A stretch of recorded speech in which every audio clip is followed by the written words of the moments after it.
kayaknya mau deh rasanya punya kemampuan untuk memahami pelajaran-pelajaran umum yang berbeda. Kadang-kadang perasaan itu ada tentu saja. Tapi at the end of the day kita merasa bahwa ilmu apapun yang Allah berikan ke kepala kita tuh adalah pengetahuan yang memang ujungnya bukan siapa yang paling banyak pengetahuannya, tapi siapa yang paling bisa memaksimalkan pengetahuan itu bermanfaat untuk masyarakat di sekitarnya gitu.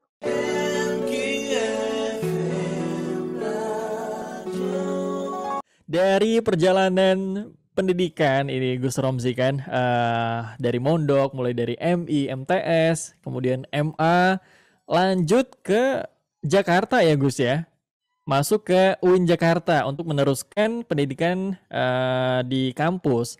Ini di kampus dulu seperti apa nih Gus?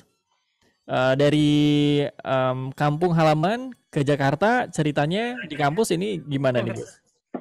Iya, sebenarnya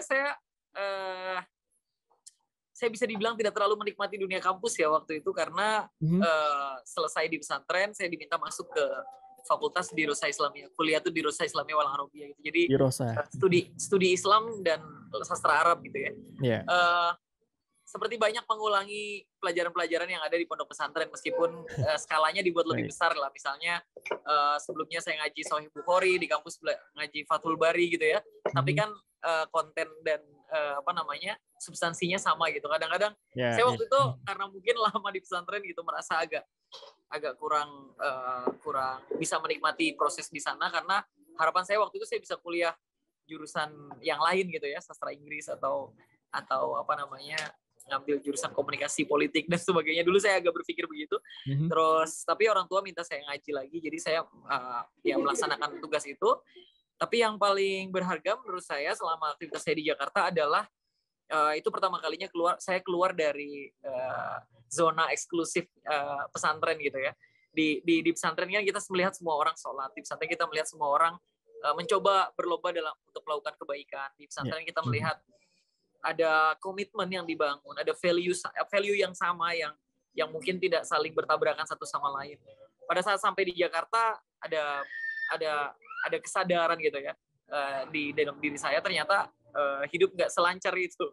Saya melihat banyak sekali hal-hal yang mungkin saya tidak pernah tahu sebelumnya dan itu membuka mata saya juga soal kemudian strategi dakwah pesantren dan sebagainya. Makanya kemudian saya juga banyak berdakwah di kelompok urban dan sebagainya juga karena pengalaman di Jakarta. Terlebih lagi aktivisme di kampus itu lumayan mengupgrade beberapa skill lah, terutama skill komunikasi, skill kepemimpinan dan sebagainya. Jadi kalau dibilang kalau ditanya soal suasana kampus, saya selalu mengingat bagaimana pelajaran-pelajaran hidup yang saya dapatkan. Kalau proses dalam kelasnya, saya kebetulan agak tidak terlalu menikmati ya karena mungkin terlalu lama di pondok pesantren dan itu pertama kalinya saya keluar seumur hidup saya dari pondok pesantren dan ini lumayan challenging gitu dan banyak hal-hal menarik di luar yang mungkin saya mau tahu gitu. Pun memang kalau di luar kelas atau di luar sekolah, entah itu kampus juga lebih menarik ya sahabat MG dan Gus. Karena bisa lebih leluasa, bisa lebih explore lagi begitu ya ilmunya ya.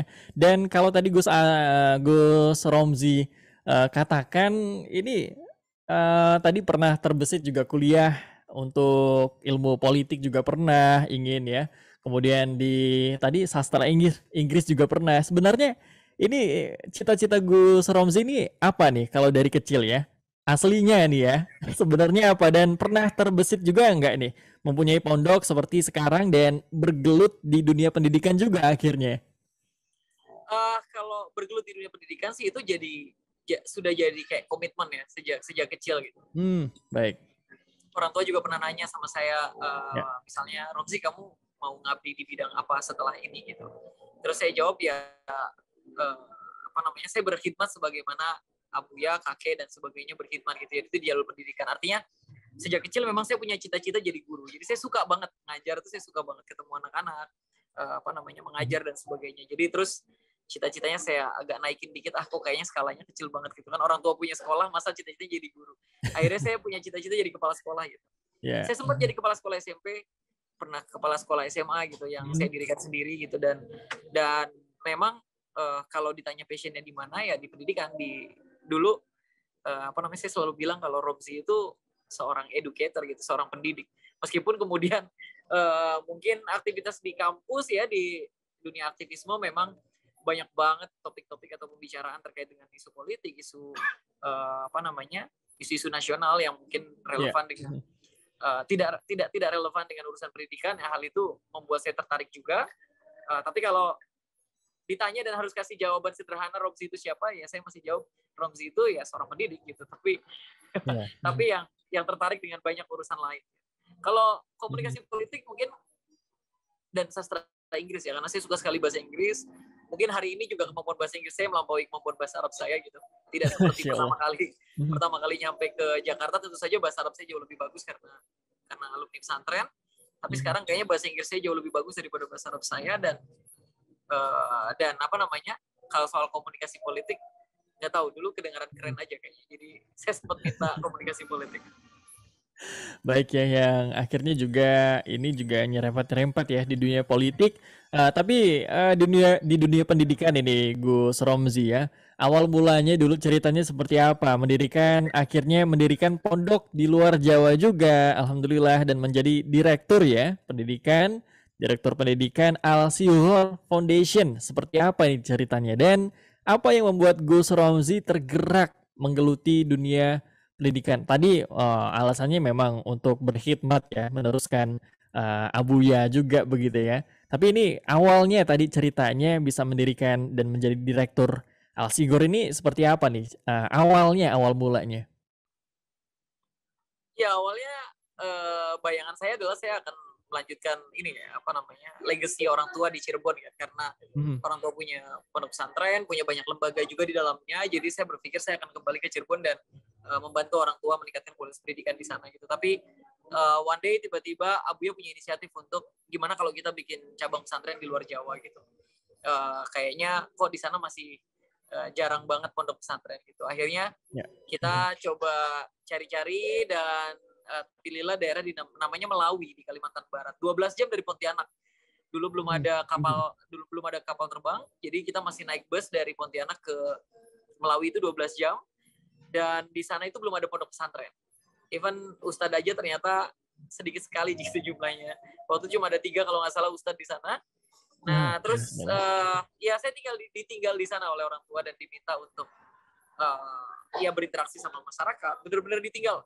Saya mulai berinteraksi sama masyarakat, membangun hubungan baik, itu pelan-pelan menjelaskan apa itu pesantren ke masyarakat. Karena belum ada di sana, jadi orang belum tahu pesantren itu apa. Jadi mungkin kebanyakan waktu awal-awal pendirian itu kebanyakan santri adalah orang Jawa ya, transmigran ya. Jadi transmigran yang emang udah tahu pesantren itu apa gitu.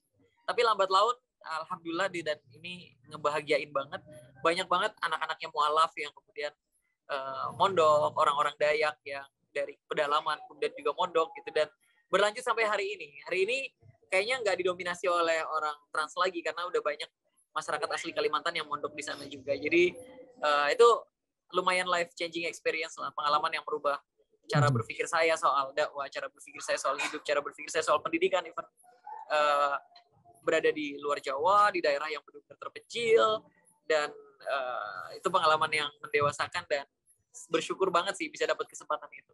Jadi saya juga nggak tahu kenapa orang tua tiba-tiba telepon dan bilang ayo kita bikin pesantren, dan saya tiba-tiba ditinggal di sana. Tapi saya terjerumus di jalan yang baik lah gitu. dan orang tua saya mungkin juga sudah mungkin melihat ya kayaknya Romzi bisa lah hidup sendiri di sana gitu, dan saya dikasih beberapa guru-guru yang memang alumni di pesantren kemudian membantu saya di sana gitu. Itu juga yang sama di Lampung ya, terjadi hal yang sama juga. Di Lampung, Gus ya? Iya, betul. Di mana itu Gus, Lampungnya Gus? Di Lampung Utara, di daerah Sungkai namanya, dari Kota Bumi masih 40 kilo lah. Pondok pesantrennya bernama namanya Nurul Muhajirin. Jadi sudah ada masjid di sana namanya Nurul Muhajirin, dan menurut kita menarik gitu ya. Artinya cahaya transmigran kan. Nurul Muhajirin itu. Karena mayoritas siswa kita di sana juga transmigrasi. Jadi di Lampung itu kita punya sekitar 400 siswa yang dari asli Lampung, sisanya kayaknya transmigran Jawa. Jadi Baik. Jadi ya kita menyepakati ya udah nama pesantrennya Nurul Muhajirin aja. Cahaya Transmigran. Kebetulan saya juga sama nih ya Gus ya, berarti juga memang kan asli dari Lampung, sekarang di Yogyakarta, tapi dulu di Lampungnya di Bandar Lampung. Di Bandar Lampungnya Gus Romzi. Jadi kalau ke Lampung Utara memang itu masih perjalanan cukup jauh juga sekali, ya. Sekarang Bumi. Sekarang alhamdulillah ya sudah ada tol sampai Iya, alhamdulillah besar, jadi jauh lebih cepat. Betul. Ya, bolehlah nanti kalau saya ke Lampung, boleh nih ya. Tadi Nurul Muhajirin ya Gus ya. Iya, saya betul. insya Allah bersilaturahim nanti ke sana. Amin. Setelah bergelut di dunia pendidikan, mendirikan pondok pesantren, menjadi direktur juga, ini Gus kemudian melanjutkan di dunia asisten begitu ya, asisten staf khusus presiden, yang ini juga sejak dari tahun 2019. Ini bagaimana Gus ceritanya yang membuat Gus yakin dan kok bisa berani menjadi asisten staf khusus presiden? Iya, ini juga unik juga sih sebenarnya. Saya posisinya lagi di Lampung, lagi ya biasalah, pagi ngajar ngaji, siang ngajar ngaji, sore ngajar ngaji, malam ngajar ngaji, pokoknya aktivitas di pesantren. Di mana orang tua saya pernah bilang kalau kamu di pesantren kamu pasti nyaman karena kamu merasa bermanfaat, dan perasaan bermanfaat itu adalah ujian paling besar yang dihadapi oleh seorang guru. Jadi orang tua saya malah menganggap itu sebagai ujian gitu, bukan sebagai sebuah kebanggaan gitu ya. Di momen itu tiba-tiba saya dihubungi sama Mas Amiruddin Ma'ruf selaku staf khusus presiden yang baru saja ditunjuk oleh presiden. Kebetulan gugus tugas strategisnya salah satunya adalah pondok pesantren gitu.